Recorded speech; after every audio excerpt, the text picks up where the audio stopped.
Ladies and gentlemen, so today is that super fun time at the start of the month where we get to talk about a spreadsheet, ladies and gentlemen, the Best Champions Ranked December 2018 edition for Marvel Contest of Champions. And it's been a pretty interesting month. We've seen the introduction of Aegon and also the champion, and there's been a lot of really difficult content this month, which I think has kind of helped solidify the place of a lot of God tier champions and beyond God tier, and kind of shown the usefulness of maybe some kind of champions lower down the tier list as well. So we're going to talk a lot about that today, as well as we progress throughout the tier list and kind of what interesting uses for various characters have popped up over the last month. But anyway, before we get into all of that fun stuff, I want to give two very quick disclaimers about the tier list. So the first one is that this is an offense tier list, so this is champions you play and not Alliance War Defenders, because Alliance War Defenders is an entirely different kettle of fish. So this is champions that you're actually playing as opposed to defenders, because some champions are really good on defense but are rubbish to play. So just as kind of the standard first disclaimer there. And then the second one is that Marvel Contest of Champions is a very expansive and incredibly complicated game. Between all of the characters, all of the nodes, all of the modes of gameplay, there are so many different matchups and scenarios and factors that could come into play, meaning a champion is like really good for that matchup or completely useless. So a lot of Marvel Contest of Champions is kind of like knowing what you're up against and knowing how you want to play around it, and kind of figuring out what utility you have within your characters to kind of overcome that challenge, and thus which ones are going to be best. So yeah, basically game is really complicated, so take this tier list for exactly what it is, a very rough guide to generally what are some of the most valuable characters on a comparative spectrum. Now, let's start off by talking about this month's two new character introductions. So we've got Aegon and also the champion. Now, Aegon is coming in at Beyond God tier, because this character is absolutely nuts once you get him ramped up. Kind of above 100 combo, he starts becoming really good. You're unlocking a lot of utility as he kind of progresses throughout the fight, but as soon as you get to 500 hits, then he just becomes absolutely insane, which is making him one of the best options overall for 100% Labyrinth of Legends. I would say arguably maybe the best option from some of the stuff that I've seen. I've seen like Spider-Man solos, X-23 solos, Abomination solos, and previously for the majority of characters this was just completely out of the question. So yeah, Aegon having that huge versatility in terms of his utility, being able to shrug off debuffs, ignore ability accuracy reduction, 1,000 hits, he's completely unblockable, so ignores blocks, so you can just hit into the block and kind of get a hit interval in there. This character is just nuts once you get him ramped up. So I've put him on the tier list on Beyond God tier on the criteria that he's a large benefit from his awakened ability, so it kind of does need to be awakened in my opinion. Also, ideally needs as many signature stones as possible, because you want to carry as much combo as you can from one fight to the next with his awakened ability. And then also he kind of does need fights to ramp up, because when you're playing Aegon below 100 hits, either, you know, between his awakened ability and the current combo, he's not really that great. But as soon as you get above 100 hits, man, you just unlock so much utility. You've got so much, you know, you're shrugging off debuffs whenever you land a crit, so there's so much more the character can do, and the ability and utility just stacks up and up as this character's combo count increases. So he's a little bit of a hard one to kind of pin exactly on the tier list, because again, as he's going up through the combos, he's also going up through the tier list as well. But I think when it comes to the potential of this champion and what he can do with all the damage and utility that he has, kind of in the ideal scenario in the long form content at endgame, he is Beyond God tier, man. He's just absolutely ridiculous. So yeah, I think Aegon is just absolutely crazy, and a very valuable champion, definitely one of the best champions we've seen this year, once his full potential is unlocked. And then at the other side of the coin, we have the champion coming quite a bit down. Now, I must say that playing the champion, I've done a fully maxed out kind of freestyle rank up and gameplay video, and I've also done one fairly recently for Venom the Duck as well, and Venom the Duck is like twice as good as the champion, in my opinion, man. Venom the Duck is an absolute banging character. He's so useful, and so fun to play. Whereas the champion, he's just a little bit clunky. Like, the damage, even in the best of scenarios, just really isn't that great in comparison to a lot of the other cosmic options. Like, the only thing he has going for him is when awakened, like, he regenerates against certain enemies on the final node, and that can be, you know, alright if he's taking a little bit of damage throughout that fight, but doesn't have a lot of kind of high MVP use at the moment, I would say. But I think overall the champion is just a little bit disappointing in comparison to a lot of the other characters we've seen this year.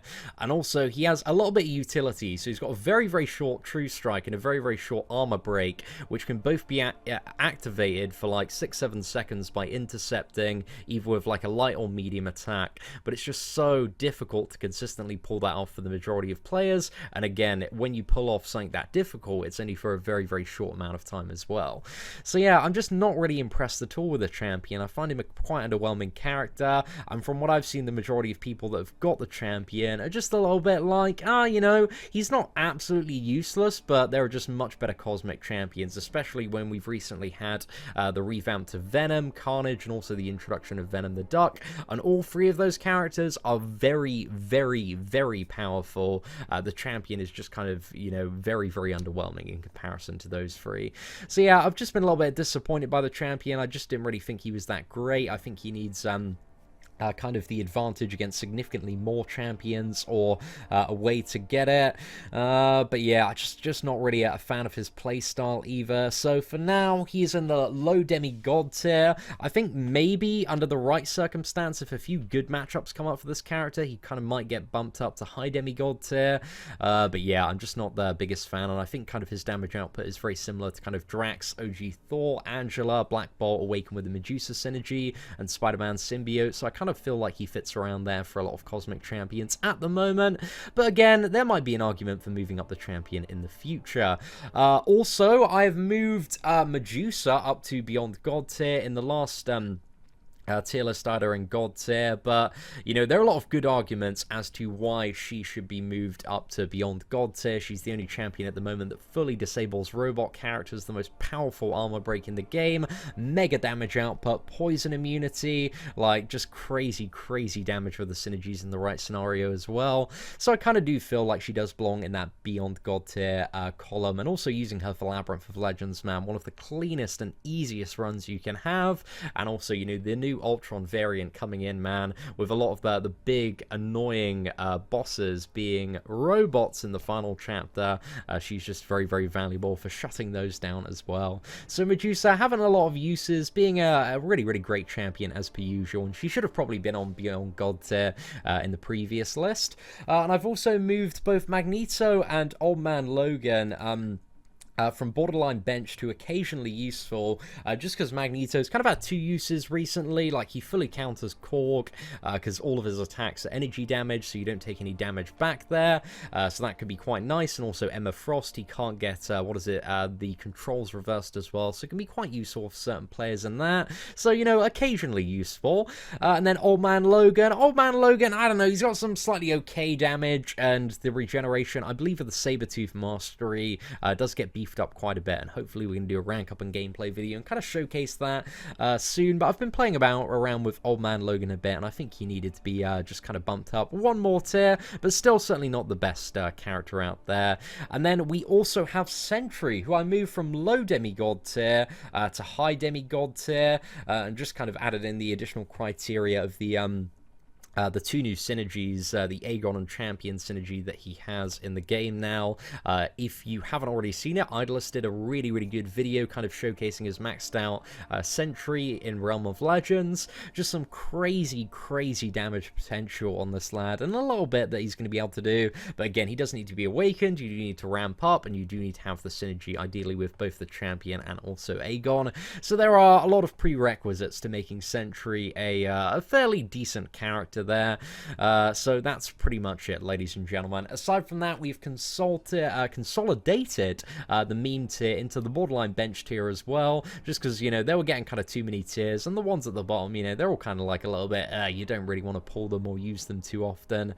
So yeah, we only have a grand total of 7 columns now. Now, with the upcoming month in Marvel Contest of Champions, I've got my eye on Guillotine, Moon Knight, and Punisher, who with the introduction of Darkhawk and Night Thrasher are receiving some fairly interesting synergies according to the data mined information. So I think those could all move up maybe a tier or 2 depending on how banging the synergies turn out to be. We also have slight updates coming to Electro, Nebula, and Storm to give them some sort of shock resistance or immunity. Electro getting by far the most powerful one, which might make him very, very good for the final Ultron invariant. So yeah, keeping a bit of an eye on him. And then obviously we have Darkhawk and Night Thrasher coming in, who both look like they have some very interesting potential as well. So that's kind of the month ahead of what I'm kind of like keeping a bit of an eye out for. Now, to recap some of the best performing champions, we've got Archangel. If it bleeds, if you can poison it, it's pretty much dead. You can heal block, ability accuracy reduction. So useful for so many different fights this month. The Magic, the uncollected Aegon. He's just been an MVP for a lot of people for getting through a lot of stuff. And then we also have Domino. So Domino is just such an interesting and versatile character. So much damage, 50% chance to be bleed immune, ability accuracy reduction. And there's a lot of very clever and interesting ways that you can play Domino. Blade is pretty much still the ultimate villain's counter and still one of the strongest regeneration champions in the game. Quite a bit you can do with Blade. Aegon, just the absolute combo god for that long form content, arguably one of the best options for Labyrinth. Corvus still pulling some crazy weight in kind of the shorter quest, and also especially when it comes to like the final chapter of Variant, like Alliance War. Corvus is still doing so much for so many people there. Hyperion, absolute crazy god tier damage. So many interesting ways that you can play this character as well. Poison immune, a bit of regeneration thrown in there. Still just an absolute god amongst gods there. Then we also have Medusa, all of the qualities that I talked about earlier. Poison immune, good damage, strong armor break, ability to shut down robots. Magic is still the queen of power control. Absolute MVP for like Variant Chapter 2, man. A lot of really annoying spite stuff in there and power gain. Magic is just great for shutting that stuff down and completely being able to ignore it. And then we also have Starkanaut, Spider-Man, and Ghost, who are just so valuable for Variant.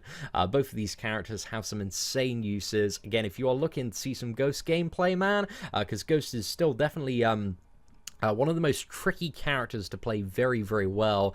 Definitely subscribe to Panda Man Pete and check out his channel if you want to see all of the Ghost stuff, because there is so much to her. And then finally we have Void. We've got heal reversal, we got the ability to block evades, we got a ton of damage, we got power gain reversal as well, we got incinerate immunity, we got a giant health pool there. Void is just so valuable as well for the final chapter of Variant, and so much content in Marvel Contest of Champions. And then we've got Iceman, Emma Frost, and Mega Red. All 3 characters have double immunities, and Iceman and Emma Frost are immune to even more stuff, with Iceman being immune to Incinerate and Emma Frost being immune to pretty much everything while she's in her diamond form there. But also, like, there's so much utility on all of these mutant characters, man. They're really, really useful for kind of the right circumstance and matchup. And I think maybe out of a lot of the god tier characters, maybe there's a bit of a beyond god tier argument for Mega Red, because I've seen some really, really good stuff. Maybe if you're playing Suicide Masteries, because he really does synergize with those masteries like no other character does. So some very cool stuff there. And then in terms of the Mystics, we've got a lot of very, very high utility characters. So Ghost Rider, bleed immunity. There's so much you can do with him in terms of nullifying, power locking, fate sealing, power draining. Getting some insane regeneration for like Alliance Quest Map 6 can be very, very useful, and also providing the synergies for Blade and also Starkanaut Spider-Man. And then we got Dr. Voodoo. Again, you got a bit of regeneration at the start of the fight. You've got power control, ability accuracy reduction, extended debuff duration, but there is so much Dr. Voodoo can do, but kind of does need to be awakened there. Symbiote Supreme, if it bleeds and has buffs, Symbiote Supreme is probably going to be the the best option. Definitely one of the most exciting options in the last month when it's come to fights like the Champion. Also very good for stuff like the Hyperions as well that we've seen in the recent Champions Clash, because he also has the ability to tank Special Freeze in his armor phase, which you can activate as well via Special Free and only take a certain percentage of damage. So there's just so much Symbiote Supreme can do. Very, very useful. Morningstar, again, tons of utility there. We got a little bit of health steal, bleed immunity. We got special 2 that nullifies tons of buffs. We've got the special 1 which deals a ton of energy damage, and also the ability to gimp and siphon stuff like regeneration and power gain when awakened. So yeah, Morningstar, lots of cool uses there, but she kind of does need to capture some souls. She does need some fights to ramp up if you really want to see some cool stuff out of her. And then we've got Gwenpool. Gwenpool is still dealing even unawakened, like, so much damage, man. She's an absolute machine. But when awakened as well, you have the ability accuracy reduction, and you also have the ability to tank Special Freeze, which can be very, very good for stuff like the Power Reserve Emma Frost, because you can infinitely tank kind of special attacks there as well. So that is still a very, very odd but useful awakened ability on Gwenpool there. So she's still a very relevant character for a lot of people. And then we got Killmonger. The True Strike on Killmonger is just absolutely world class, and the Indestructible is very, very nice to have to tank Special Freeze, and also in case you slip up can be really, really useful there. So yeah, Killmonger, still just an absolute beast mode character for dealing with a lot of evade champions and auto block champions. And then we got the free kind of, what is it, Venom cosmic characters. So we got Venom the Duck. Venom the Duck is insane once you get a few buffs, man, because you can have some insane regeneration, power gain. You've kind of got like the burning the opponent alive based on their armor mechanic on the special 2, which is so nice there. But yeah, Venom the Duck, man, just has some crazy damage output, and also the ability to strongly regenerate as you progress through quests. And also very good for oscillate nodes, the ones that give like any scenario where there's like big armor on the opponent. Venom the Duck can completely use that to his advantage with the special 2 and throw it right back at them. So he's having some very interesting uses in like certain events and also variant. And then we've got Venom, who's become an absolute utility god, counters all the Spider-Man, has an armor break, has a nullify on the special 1 with a chance to health drain, has True Strike when the opponent is below 18%. There is so much Venom can do. He's a bit of a utility god there, but also has some really sick damage to back it up as well. So yeah, Venom's so useful, even unawakened. And then we have Carnage, who is just an absolute unit for damage, man. Carnage has just been made into pure carnage. The damage ramp up on this dude is absolutely ridiculous. Has become one of the best options for a lot of the bleed characters in Labyrinth of Legends. And if you've got like 565 Carnage, you're just going to tear through so much stuff in Labyrinth there. So yeah, Carnage, just absolute machine, man. And kind of a very similar story with Star-Lord. Absolute machine with the damage still, but the thing that Star-Lord is lacking, and why he's not in my Beyond God tier, is just because like he still doesn't have any utility really that you can bank on. So Star-Lord's got all the damage, very much like Carnage, but doesn't really have any utility to fall back on. So I think, you know, they're still both like tremendously good champions and very useful. I just say they're slightly below what I would consider the top tier at the moment, but they can still get a lot of stuff done, and in the right matchup, man, they can still be arguably the best option for certain bits and bobs. And then we've got Captain America Infinity War. So much utility, sick block proficiency. This dude is definitely a final chapter variant MVP, because there is a lot of very annoying stuff like Spider-Man, evade champions, and Captain America Infinity War. If it's like an evade champion or a very annoying champion that you can stun and just spam your heavy attack, like, it's just absolute beast mode there. But also, this dude helped me get through like Buffet Korg, not using any buffs on him and just kind of powering through on my first attempt, clearing variant. But Captain America Infinity War, he's a very versatile character. There's so much to him, so much utility that you can build in via the synergies, that it's so hard to talk about the character without spending about half an hour. And then we've got Quake, which is heavy attack spam, Quake playstyle if you are very good at playing Quake. And again, there's Still a fairly decent skill cap on being an absolute god or goddess when playing Quake. There has been some absolute beast mode Quake gameplay that I've seen in the final chapter, and also in the last season of Alliance War, but granted there was also the female champion boost there. But I think for a lot of people that have really invested in Quake and her playstyle, she can still be such a great option for so much content. Then moving down the high demigod tier, we got Sabretooth, who can be so valuable for the first chapter of Variant. The Killmonger synergy allows him to counter masochism and a lot of annoying fights there, but ideally the more fights you have on Sabretooth, the more you can ramp up that fury, the more you are going to get out of this champion.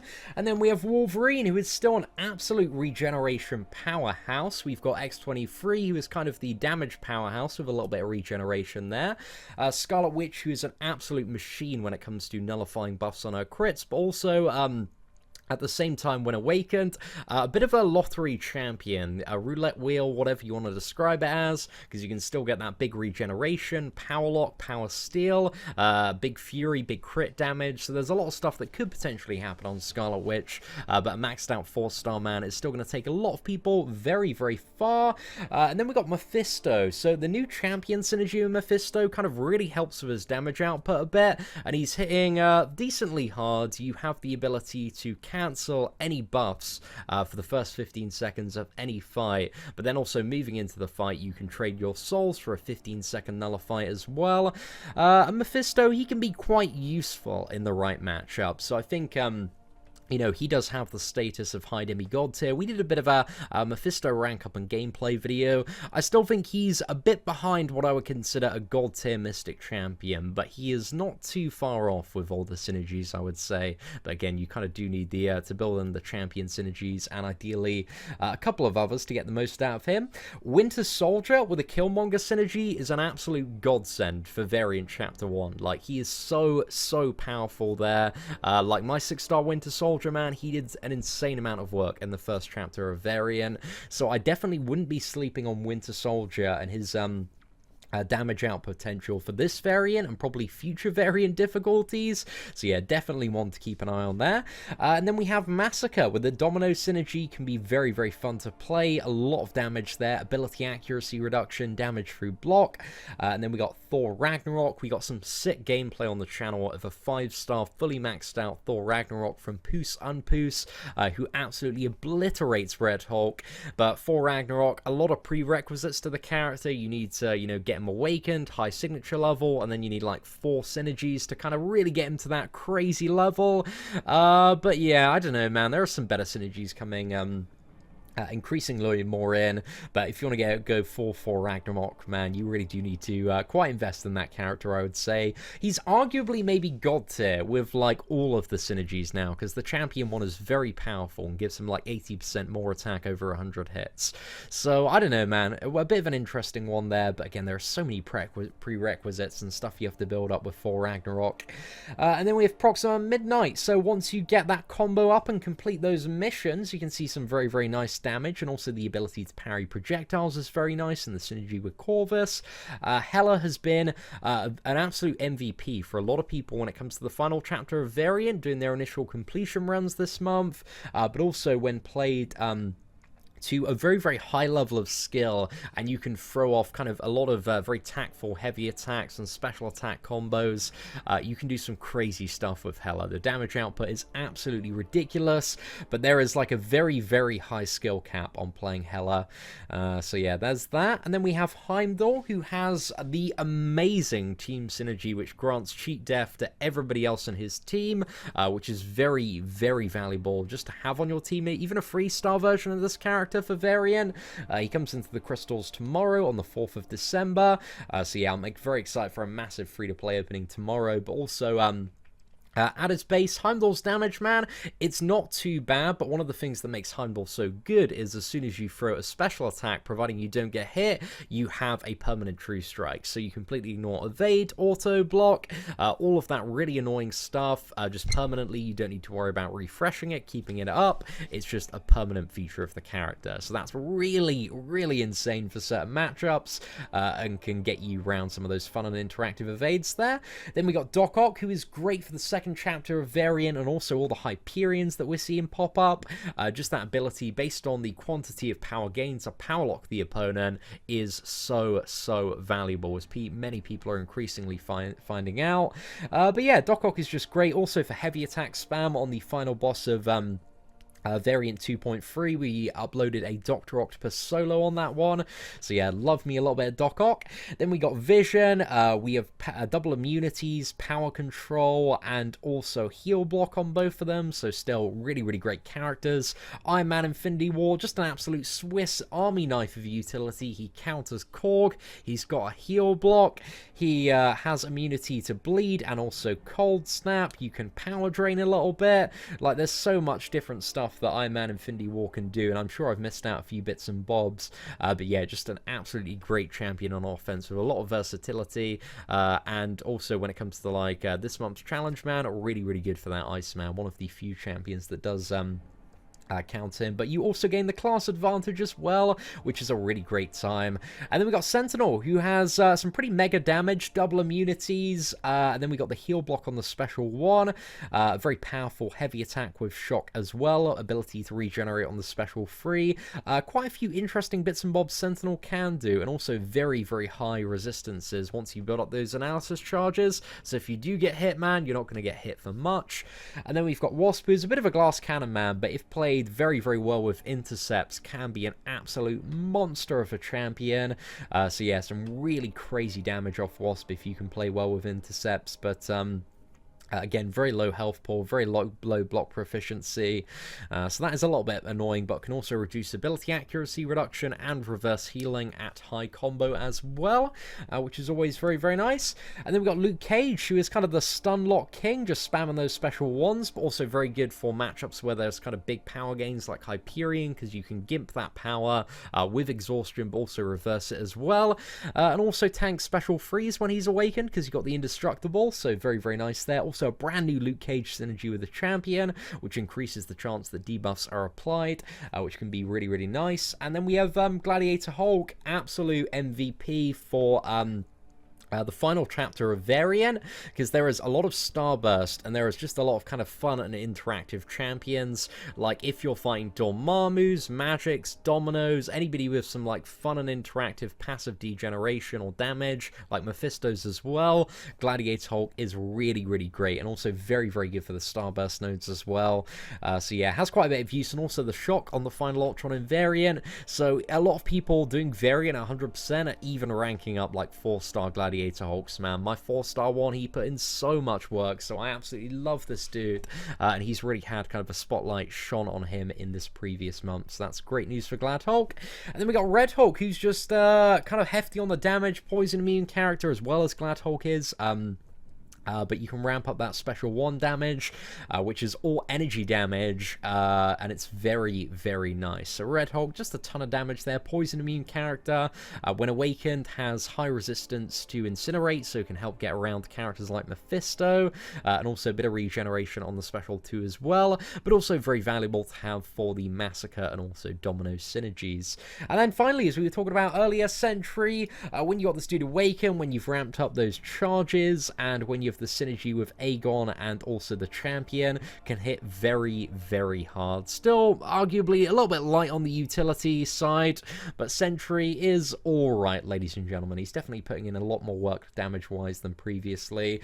So yeah, those are pretty much some of the top champions ranked in the game. I'm still like a massive fan of a lot of the characters, like kind of pretty useful tier and above. I think a lot of these characters are still like really good champions to pull, but again, it's kind of got to that point, man, where the tier list is so huge, there are so many characters, it's so expansive that we don't really have enough time to talk about all the characters in a lot of detail. So yeah, if you ever get a character and are wondering how good it is, and if you want to rank it up, make sure you always kind of search that specific gameplay on YouTube.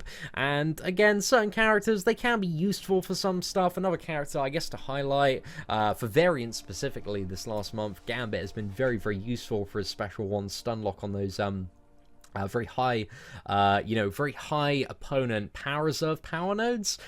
So yeah, he has a occasional use there, but aside from that, man, that's like one of Gambit's probably only uses within the game. But I don't know, man, just as a reminder that never sell champions, and that all champions in the game can have some occasional fun and interesting uses. But aside from that, ladies and gentlemen, I really hope you enjoyed today's December 2018 tier list. If you did, feel free to smash that like button, that'd be greatly appreciate it. But apart from that, thank you very much for watching. Take care, and I hope that you have an absolutely fantastic day.